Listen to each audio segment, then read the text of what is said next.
Hey everyone, welcome to Mountain Beast Mysteries. Today's video, I have a really interesting encounter that I wanted to share with you guys. Happened back in the early 80s, about a year or so after Mount St. Helens erupted. Happened to a group of teenage boys. The guy who wrote the story, the encounter, was 15 at the time. And it was his cousin and his brother and a family friend that were with him.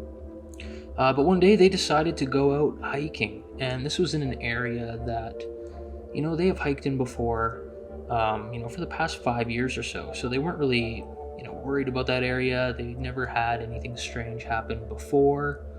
I mean, they've even ran into grizzly bears in that spot, and, they were still willing to go out there. So these kids weren't really worried about anything mysterious like Bigfoot. But they went out this one time, and for some reason, this kid, this 15-year-old got the feeling of fear. He had the hairs on the back of his neck standing up, and he couldn't explain it. It was kind of happening to all of them. So they were kind of like, what the heck is going on? They decided to turn back and head back to their cabin where the parents were after a thunderstorm had rolled in. And on their way back, they started hearing stuff in the bushes ahead of them. And so this made them stop, and they were getting kind of creeped out. So they would just stand there and they would listen and, see if anything would show up in front of them. But nothing really happened. The noises went away, and they continued on forwards towards the cabin. Well, once they got out of the trees, there was kind of an open area, and then ahead of them was the cabin. Once they got out of those trees, they turned back around and saw about 400 yards from the cabin at the tree line was a figure standing up and looking right at them. Now, they were so far away that they couldn't really tell if it was a Bigfoot or if it was a bear standing on its hind legs. But it was very strange nonetheless. Now, a couple days later, these kids, they mustered up the courage to go back out into that same direction that they were in when they saw the creature the other day. They went out into the woods, they went hiking, and they ended up coming across a Bigfoot track. Well, what I think is probably a Bigfoot track. It was a humanoid footprint, like a bear humanoid footprint. I mean bear as in B-A-R-E, not B-E-A-R.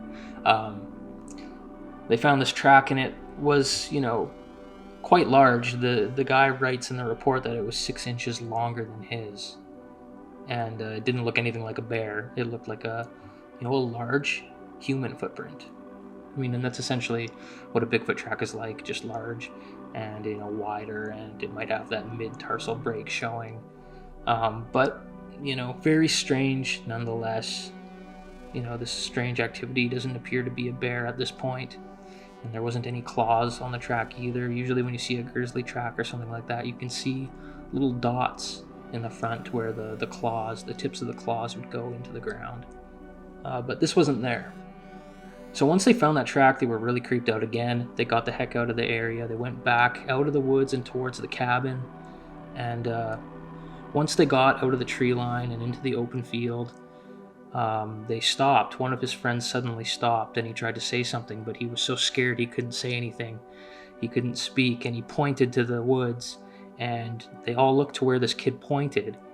And what they saw was a Bigfoot creature sitting on an old tree stump, just in the wood line, like just in the tree line, maybe about 5 yards or so. And at this point, they were pretty close to it. They were only about 50 yards away, and they could see it clearly, and it was definitely looking at them. It was definitely a Bigfoot, and it was, sitting on this tree stump, just observing them. So after seeing this, they ended up running towards the cabin. They went inside the house. They told the parents.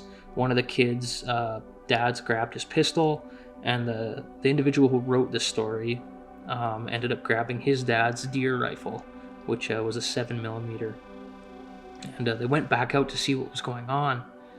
And they looked around for about an hour. They couldn't really find anything. And then they headed back out of the woods the same way they came in. And as they were leaving, they didn't see anything. But I guess the mom of this kid was at the cabin looking out the window and kind of waving her hands and yelling something at the kids and at the one parent. But they couldn't hear what she was saying, and she was frantically waving her hands. but they turned around and they saw this creature was behind them. And as they turned around to look at it, the creature quickly took off into the woods. They just caught a glimpse of it, but they didn't know it was following them, and the mom at the cabin had watched it behind them as they were leaving the tree line and going out into that open field. But I guess what happened later that evening is they actually called the game warden to come to the area to check things out, and things were, normal. There wasn't anything weird going on. They didn't see the creature, and they had felt like the game warden thought they were crazy, essentially. The only thing they did find was an area that looked kind of like a bedding area, where a creature of some sort was lying down and sleeping, and apparently it had a weird odor to it, which, when I think of this weird odor, I'm going to guess it's that typical Sasquatch smell. But anyways, that's the story. It's kind of like a Stranger Things kind of story. You got a group of young kids going out into the woods and they end up running into a mysterious creature. And, if you're that age, that's one thing you'll probably remember and talk about for the rest of your life. Just something completely unforgettable and bizarre, but a very interesting story. This thing was just curious, I think. Hiding in the tree line, observing these kids, and watching the cabin. And, nothing really happened after that.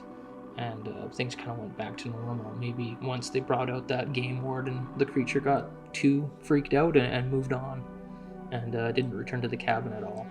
But just a very interesting story. I like these old stories from back in the 80s and the 70s. And we don't seem to get a lot of encounters like this anymore nowadays, which is kind of strange. But anyways, that's all I have for today's video. Just wanted to share this one with you guys. Thanks for watching. We'll see you next time on Mountain Beast Mysteries.